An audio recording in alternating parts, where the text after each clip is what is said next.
त्रिखंड विजेते अमर राजे वैकुंठ पृथ्वी माता राज राजमान्य राजाधिराज रंगलक्ष्मी महाराज येत आहेत हो.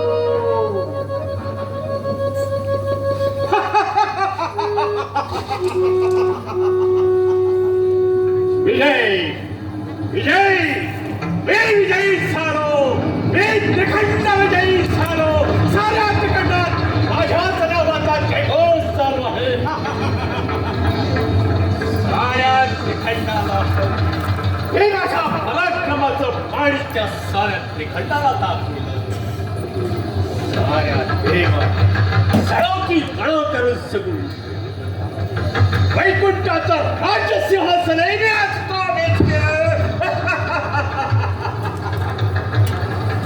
आचार्य सेनापती आज माझ्या आनंदाला पारावर पाहिलं. हे पण माझे दासाले महाराज सुदीप विजयाने असं हुरळून जाऊ नका. आचार्य आपण आपल्या प्रचंड तपोबलाने प्रतिष्ठित ब्रह्मदेवाला प्रसन्न करून घेतलं. होय मी घोर तपश्चर्या केली आणि माझ्या अद्वितीय शास्त्र तेजाला ब्रह्माचे देश मिळवून ते देश मी साऱ्या त्रिखंडात पसरविला.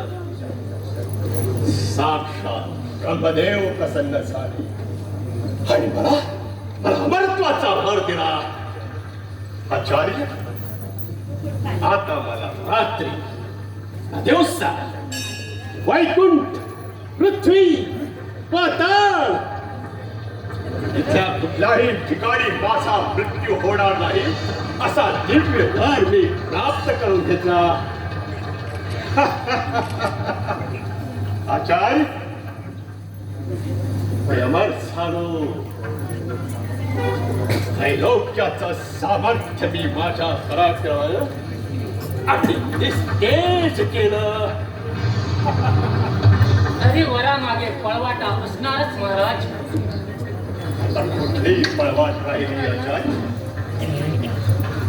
मला ना स्वर्गात मृत्यू ना पृथ्वीवर पाताळात रात्रीनं दिवसाला शस्त्राला नास्त्राने.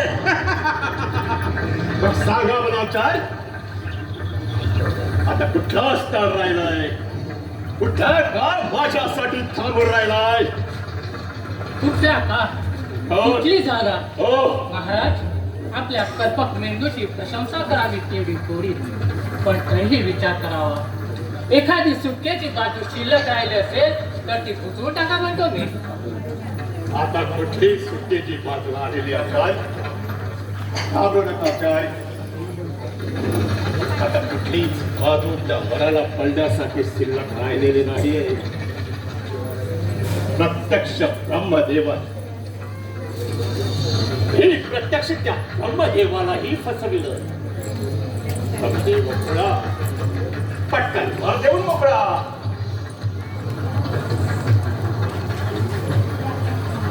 महाराज आपल्या वरप्राप्तीनं सारा त्रिखंड भेदून गेला आहे आणि क्षीरसागरी जाऊन ते श्री विष्णूची प्रार्थना करतावे.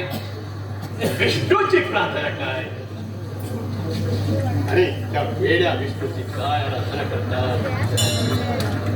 आचार्य आता त्याला फक्त माझी आराधना करायला सांगा. त्यापेक्षा त्या विष्णूला हे मी पलटा फुई थोडी करेल. असे मधान होऊ नये. काय होता काय आचार्य? हे मदान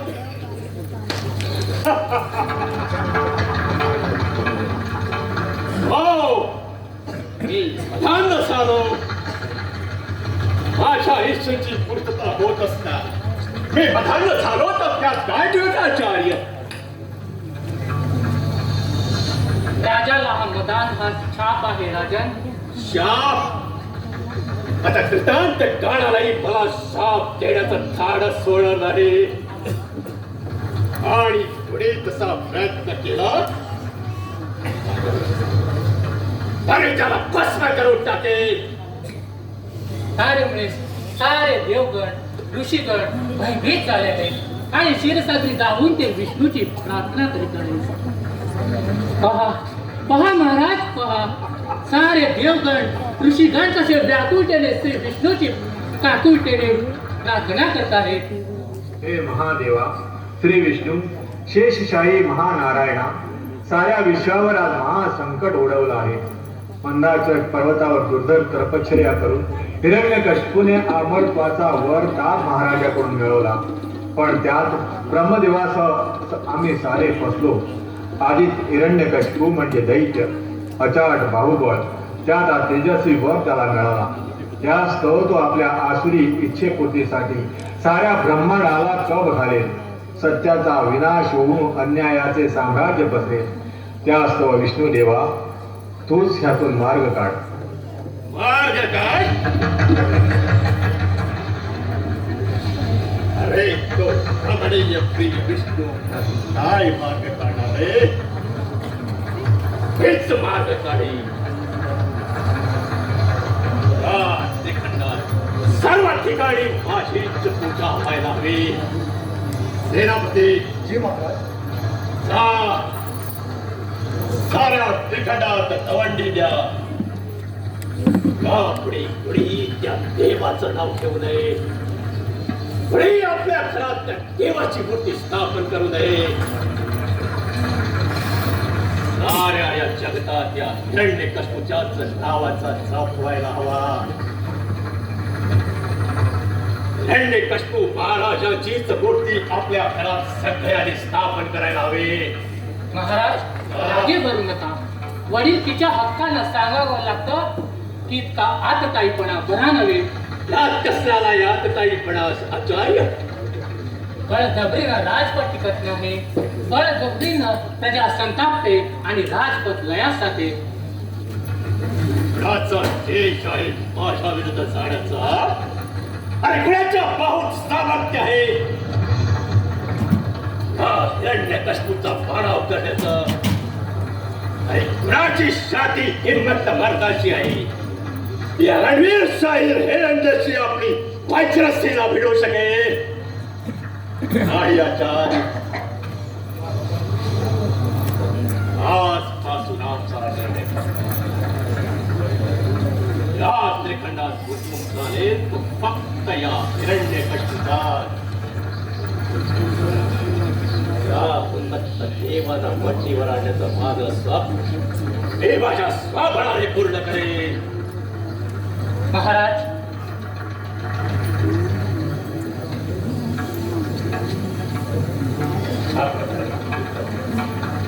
महाराज आपला पराक्रम ते अद्वितीय आहे. तरी देव आणि ऋषीशी संबंध ठेवला तर बिघडलं कुठं? दरबार नाही आणि ज्यांच्या मंडळात स्थापन नाही तसेच भ्याड सरोकार ठेवतात. माझा माझ्या मनगटावर पूर्ण विश्वास आहे. माझ्या या वज्र देहाचा मला भार आहे. हा अभिमान नाही प्रजादेव, हा गर्व आहे आणि गर्वाचं असं नित्य खालीच असतं. आचार्य हे जो करण्याचा मुळीच नाही महाराज. उलट ती आपला कुठंही पाडा होऊ नये हीच आमची मनोइच्छा. आपल्या मने तसंच असेल. या दंड कष्टूचा तेजोभंग करण्याचा वृथा प्रयत्न करू नका. शेवटी माझा शब्द प्रमाण, माझा इशित पूर्ण करण्यासाठी ब्रह्मदेवाची मला तमान आहे. ज्या ब्रह्मदेवानं आपल्याला अमरत्वाची देणगी दिली, त्या ब्रह्मदेवाची सुद्धा आपल्याला तमा नाही महाराज. आजच मी स्वर्गावर स्वारी करून जाणार आहे आणि साऱ्या देवांनी माझ्या दास्यात राबवणार आहे. सेनापती सांगितल्याप्रमाणे दवंडी द्या आणि स्वर्गावर स्वारी करण्याची तयारी करा.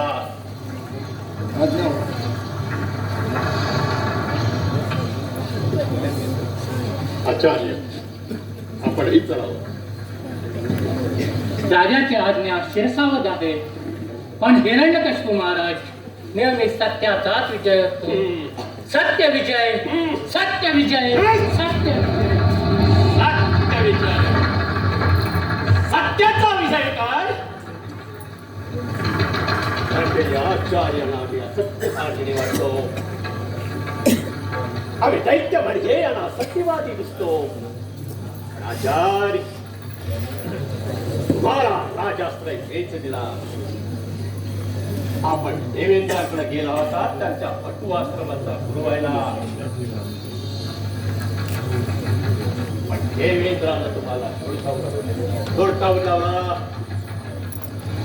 त्याच वेळी माझ्या प्रल्हाद बाळाच्या विद्या संपादनासाठी आम्ही तुम्हाला ठेवून घेतलं. हे आपले उपकार समजायचे सोडो. तुम्ही त्या साधारण देवांची स्तुती करतात. काय तुमचं वागणं जर असं चालू असेल तर याचे मला सुद्धा धन्यवाद टाकावा लागेल.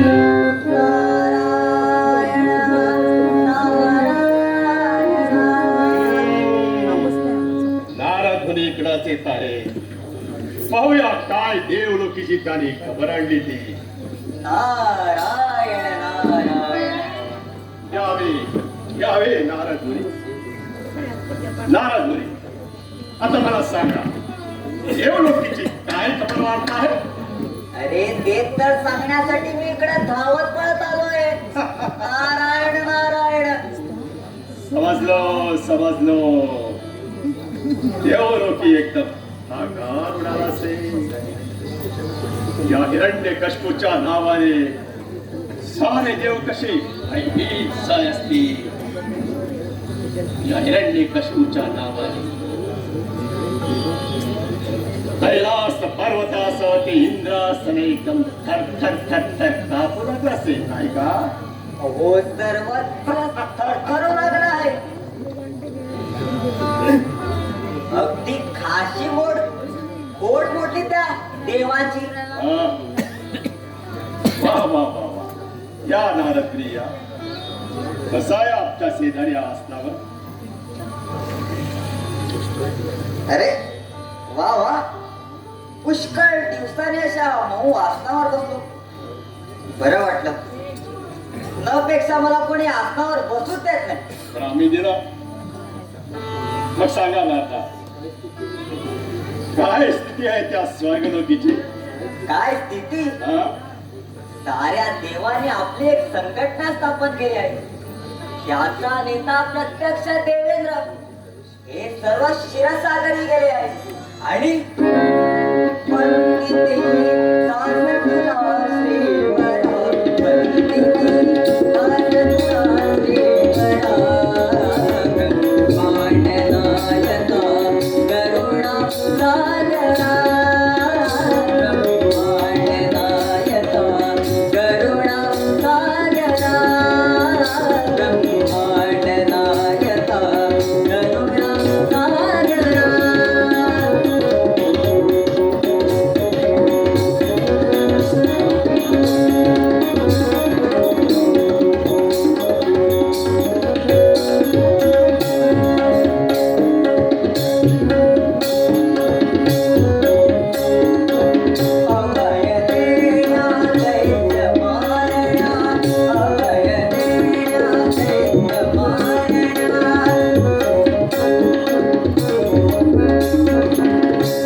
सांगायचं झालं, हो सर्व बाजूला तुमचाच जय जयकार.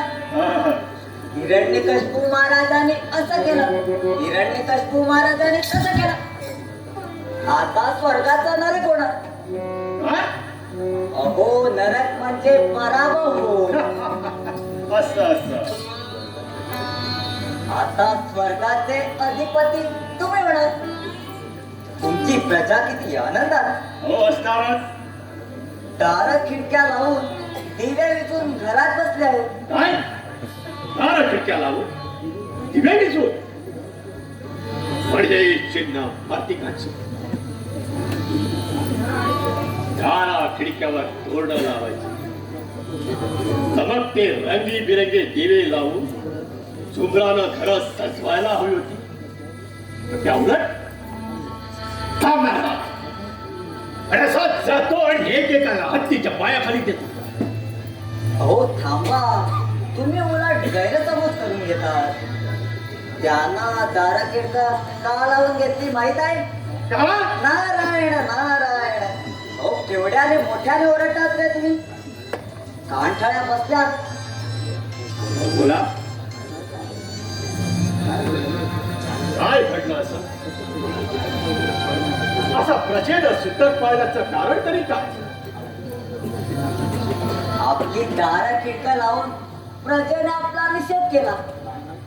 काय कारण? कारण आपल्याला ब्रह्मदेवाचा वर मिळाला असता. आपण अमर झालात तरी आपण स्वर्गावर स्वारी केली नाही. त्याच त्यांना थोडं वाईट वाटतो. असा विलंब का? सहेचा निर्णय तो माझा निर्णय. नारद मुने, आता धडक स्वर्गावर.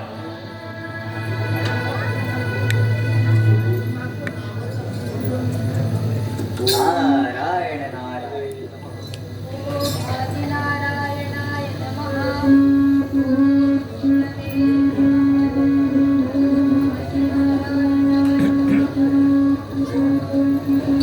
आवाज कुणाचा?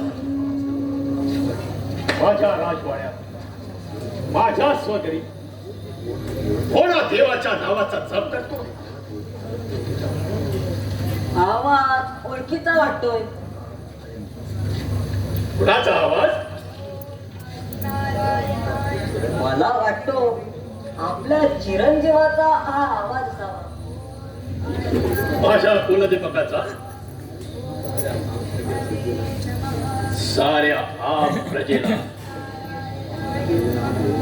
साऱ्या प्रजेला देवदेव खेळण्याची बंदी केली असता माझ्याच घरी या माझ्याच वत्साला देवजप करा? नाही, त्रिवार नाही. ऐका हो ऐका, श्रीखंड राज करता राजाधिराज दैत्य श्रेष्ठ दानवीर राज हिरण्यकश्यपू हा राज्याची सक्त ताकीद आहे की राज्यात कुणीही देवाचं नाव घ्यायचं नाही. देवाची मूर्ती कुठेही पूजायची नाही. या क्षणापासून हिरण्यकश्यपूच या साऱ्यांचे देव आहेत. हिरण्यकश्यपू महाराजांचा जय हो.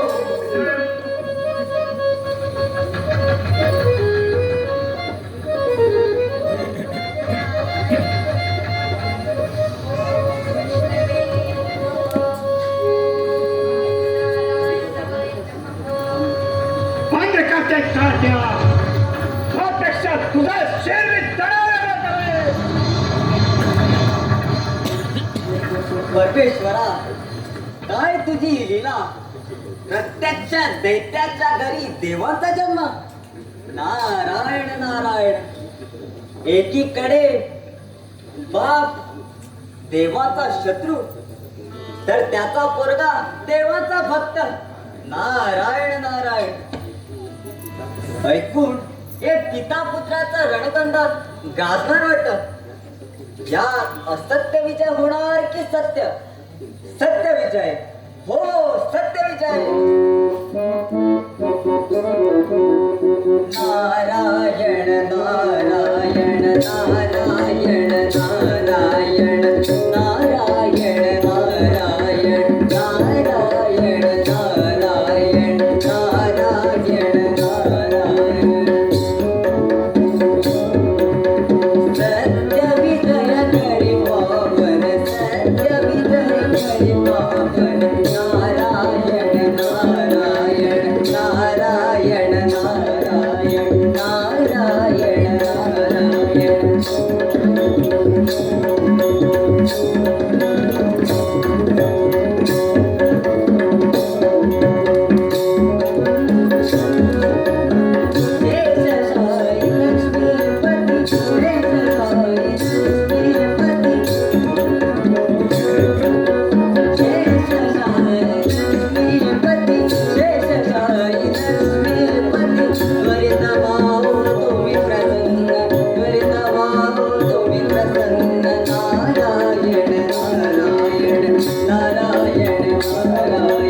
मी काळमुखी.